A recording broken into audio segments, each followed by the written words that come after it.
Hello बच्चों, स्वागत है आप सभी का आपके अपने यूट्यूब चैनल साइंस क्लासेस भी अजय सर में। स्टूडेंट्स, आज की इस वीडियो में हम लोग डिस्कस करने वाले हैं कि काइनेटिक एनर्जी होता क्या है और काइनेटिक एनर्जी का जो फॉर्मूला है उसको भी हम लोग यहाँ पर ड्राइव करेंगे। ठीक है ना? तो पहले बच्चों हम लोग समझते हैं कि काइनेटिक एनर्जी होता क्या है। तो जैसा कि आपको पता ही होगा कि जो काइनेटिक एनर्जी का नाम है ना, यहाँ पर एक वर्ड आता है जिसे हम लोग कह सकते हो काइन। तो काइन का मतलब होता है मोशन, है ना? एनर्जी आप लोग जानते ही हो।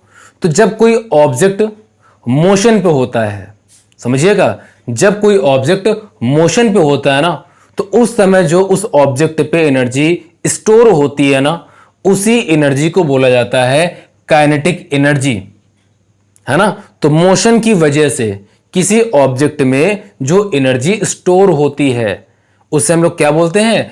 काइनेटिक एनर्जी कहते हैं। क्लियर ना? इसी बात को यहां पर बताया गया है। ठीक है ना? कि एक बॉडी है जो कैसी है, मोशन पे है, और मोशन की वजह से उस पे जो एनर्जी है उसे बोला गया काइनेटिक एनर्जी। क्लियर ना? कोई दिक्कत तो नहीं? अब इसके बाद इसका फॉर्मूला क्या होता है? तो काइनेटिक एनर्जी का सिंबल होता है के। थोड़ा अच्छा बनाते हैं, अच्छा कम बना हुआ है, अच्छा बनाते हैं के।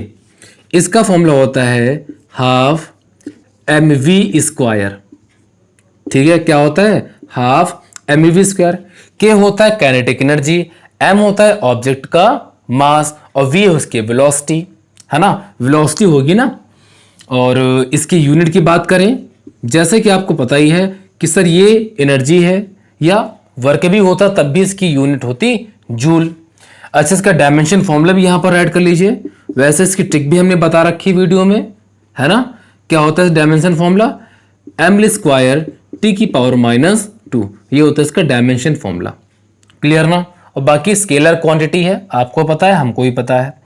अब बच्चों हम लोग करेंगे इसे डिराइव, है ना? कैसे इसको फाइंड आउट करें कि के बराबर होता है हाफ mv स्क्वायर। तो इसको प्रूव करने के लिए सबसे पहले हमें कुछ चीजों को मानना पड़ेगा, कंसीडर करना पड़ेगा। तो हमने कंसीडर कर लिया कि अपने पास एक ऑब्जेक्ट है जिसका मास कितना है? स्मॉल m है। स्टार्टिंग में जो ऑब्जेक्ट है वो कैसे में है? वो रेस्ट में है, मतलब एट रेस्ट है। तो यहां पर इसी को पढ़ते पढ़ते एक पहले छोटा सा फिगर बना लेते हैं जिससे आपको ज्यादा समझ में आए। तो ये कोई ऑब्जेक्ट हमने मान लिया, ये सरफेस है, ये हमने ऑब्जेक्ट मान लिया। इसका इस मास जो है ना स्मॉल m है, ये रेस्ट में है, तो रेस्ट की वजह से u की वैल्यू कितनी हो जाएगी? 0 हो जाएगी। आपने इस पर एक फोर्स अप्लाई कर दिया, और जैसे आप इस पर फोर्स अप्लाई करोगे ना, तो ये कुछ डिस्प्लेस हो जाएगी, मतलब एस इस पर डिस्प्लेसमेंट हो जाएगा और ये पहुंच जाएगा यहाँ पे, है ना? तो स्टार्टिंग में तो इसकी इनिशियल वेलोसिटी 0 थी, लेकिन जब आपने इसको डिस्प्लेस किया ना, तो अब वेलोसिटी कितनी हो गई? v हो गई। मास उसका एज इट इज रहेगा। क्लियर ना? और इसको हमने एफ फोर्स लगाकर फोर्स की डायरेक्शन में ही क्या किया है? डिस्प्लेस किया है। तो इसलिए यहां पर बनने वाला जो एंगल होगा वो भी 0 होगा, क्योंकि एफ एस कॉस थीटा जो होता है ना, थीटा क्या होता है? डिस्प्लेसमेंट और फोर्स के बीच में एंगल। तो एंगल वहां तो कुछ बनेगा नहीं, एक ही डायरेक्शन दोनों की है ना, डिस्प्लेसमेंट भी ऐसे हो रहा है, फोर्स भी ऐसे लग रहा है, तो थीटा बराबर 0 मिलेगा। तो इसी बात को यहां पर बताया गया होगा कि a force vector F applied on the body. तो एक हमने फोर्स अप्लाई कर दिया बॉडी में, और जैसे आपने फोर्स इस पे लगाया बॉडी में, तो इस पे डिस्प्लेसमेंट हो गया कितना? Vector ds। अब आप लोग कहोगे कि सर आपने यहां पर डिस्प्लेसमेंट s दिखा रखा है और यहां पर ds लिया है, ऐसा क्यों? बच्चों यहां पर हम लोग यूज क्या कर रहे हैं? Calculus method. इसलिए क्या करेंगे, पहले हम लोग बॉडी को थोड़ा सा डिस्प्लेस करेंगे और बाद में उसका हम कर देंगे इंटीग्रेशन। और जैसे आप इसका इंटीग्रेशन करोगे ना, तो आपके पास क्या निकल आएगा? टोटल वर्क निकल आएगा। मतलब जो भी अभी आपने हल्का सा डिस्प्लेसमेंट किया है तो ds हुआ, थोड़ा काम भी हुआ होगा, मतलब वर्क भी हमारा थोड़ा हुआ है। लेकिन जब आप ज्यादा डिस्प्लेस करोगे ना, तो वर्क भी ज्यादा करना पड़ेगा, है ना? तो फिजिक्स ये कहता है, कह सकते हो कैलकुलस मेथड में यही तरीका ही होता है कि पहले ऑब्जेक्ट को हम लोग हल्का सा डिस्प्लेस कराते हैं, बाद में उसका इंटीग्रेशन करते हैं। तो अभी हमने हल्का सा इसमें डिस्प्लेसमेंट किया, डायरेक्शन हमने कह दिया कि इट्स ऑन डायरेक्शन, मतलब एक ही डायरेक्शन में दोनों पे हमने मतलब फोर्स लगाया, डिस्प्लेसमेंट भी उसी डायरेक्शन में, थीटा 0 मिल गया। तो ऐसे केस में जो वर्क डन होगा ना, वो कितना होगा सर? वो स्मॉल होगा, मतलब जो आप वर्क करोगे यहाँ पर वो थोड़ा काम होगा, और थोड़े काम के लिए क्या करना पड़ेगा?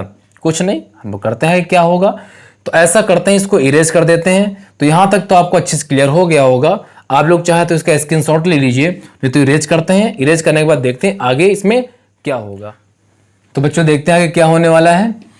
तो यहाँ पर हमें फाइंड आउट करना था पहले स्मॉल वर्क, है ना। स्मॉल वर्क के लिए सिंबल क्या होगा? DW। वर्क इक्वल होता क्या है? फोर्स इनटू डिस्प्लेसमेंट, या कह सकते हो vector F dot vector DS। DW equal क्या हो जाएगा? सर यहाँ पर डॉट है, तो डॉट जब हटता है ना तो क्या लग जाता है? लग जाता है cos थीटा। ठीक है ना, इतने में कोई दिक्कत तो नहीं। यहाँ पर बनने वाला एंगल कितना है? थीटा इक्वल 0 है। तो जैसे यहाँ पर जब आप 0 पुट करोगे, रखोगे आके यहाँ पे FDS cos 0, और cos 0 की वैल्यू होती कितनी है? 1 होती है। तो DW इक्वल हो जाएगा FDS हो जाएगा। क्लियर ना? ये जो हमने फाइंड आउट किया ना, ये कैसा है? स्मॉल वर्क है। हमें वर्क कैसा चाहिए? हमें सर पूरा वर्क चाहिए कि हमने पूरा इसको ऐसे डिस्प्लेसमेंट कर दिया इस पे। ऐसे केस में क्या करना पड़ेगा? अभी हमने आपको बताया, इसका हमें करना पड़ेगा इंटीग्रेशन। तो यहां पर लिखेंगे कि total work done, total work done, total work done कितना होगा? तो इसका जब इंटीग्रेशन होगा ना तो ये हो जाएगा W में कन्वर्ट हो जाएगा। मतलब अभी छोटी वैल्यू है, इसको बड़ा करने के लिए जैसे हमने इंटीग्रेशन किया तो काम खत्म, इसका D का काम खत्म। यहां पर देखिए F और ये हो जाएगा DS। लिमिट क्या होगी? पहले ऑब्जेक्ट की जो वेलोसिटी थी 0 थी, बाद में v हो गई, तो इसकी लिमिट यहां पर लगा देंगे 0 से v। ठीक है ना। W इक्वल, अभी तो टूटेगा ये, जितना टूटेगा उतना हम तोड़ेंगे। F इंटू DS है। F मतलब फोर्स, फोर्स से जब टूटेगा ना तो मास इंटू एक्सेलरेशन में टूटेगा, और ये बगल में हो जाएगा DS, 0 v हो जाएगा। अभी देखिए यहाँ पे A टूटेगा। A मतलब क्या होता है? एक्सेलरेशन। एक्सेलरेशन इक्वल क्या होता है? Velocity upon time. तो इसका फॉर्मूला होता है dv अपॉन dt। इसके पहले भी हम लोग पढ़ चुके हैं इसके बारे में, और ये हो जाएगा ds। अब यहाँ पर देखिए ds और dt कुछ बन रहा है यहाँ से? बिल्कुल बनेगा। अभी आपको बताते हैं क्या बनने वाला है। देखिए डिस्प्लेसमेंट अपॉन टाइम, क्या वेलोसिटी होता है क्या? तो आप लोग कहोगे सर हाँ बिल्कुल वेलोसिटी होता है। तो v और यहाँ पर हो जाएगा dv, m हो जाएगा बाहर तो हो जाएगा v dv, लिमिट है 0 से v। ठीक है ना। अब यहाँ पर देखिए हमने आपको बताया था इंटीग्रेशन करना, कि कभी भी आपको x dx दिख जाए, इसका इंटीग्रेशन हमेशा हम लोग करते हैं x स्क्वायर अपॉन 2। इसी तरह जब हम लोग v dv करेंगे तो क्या हो जाएगा? v स्क्वायर अपॉन हो जाएगा 2, लिमिट 0 से v हो जाएगा। कोई दिक्कत क्या? कोई दिक्कत नहीं। तो ऐसा करते हैं, अब जगह तो थोड़ा सा कम है तो इसको इरेज कर देते हैं। इतना समझ में आ गया ना, इससे कोई मतलब भी नहीं है। अब फाइनली हमें k इक्वल लाना है हाफ mv स्क्वायर, वो ले आया तो हमें फतेह हासिल हो गई, है ना। वहीं तक तो जाना है हमको। अच्छा यहाँ पर W चल रहा है, यहाँ पर W चल रहा है ना, यहाँ पर W चल रहा है, यहाँ पर भी W चल रहा है। तो W इक्वल, देखिए अब यहाँ पर देखिए upper limit minus lower limit, limit रखेंगे ना तो m v की प्लेस में पहले v रखेंगे तो हो जाएगा v स्क्वायर अपॉन 2 माइनस, और v की प्लेस में रखेंगे 0 तो हो जाएगा यहाँ पर 0। तो w बराबर हो जाएगा m, या इसे ऐसा करते हैं भाई 0 कोई मतलब तो होगा नहीं, तो m का जैसे मल्टीप्लाई होगा ना तो हो जाएगा हाफ mv स्क्वायर। सर आपने बोला था k बराबर हाफ mv स्क्वायर होता है, और यहाँ पर आपने w बराबर हाफ mv स्क्वायर लिया है, तो बिल्कुल सही ये लिया है। लेकिन यहाँ पर गौर करिएगा, जो भी आप यहाँ पर वर्क करोगे ना, जो भी वर्क डन होगा वो पूरा का पूरा कन्वर्ट हो जाएगा काइनेटिक एनर्जी में। ठीक है ना। हाँ, तो यहाँ पर जितना भी आपने वर्क किया W, वो पूरा का पूरा किस में कन्वर्ट हो जाएगा? काइनेटिक एनर्जी में। पूरा कन्वर्ट हो गया ना तो क्या हो जाएगा? K बराबर W बराबर हाफ mv स्क्वायर हो जाए कि नहीं हो जाएगा?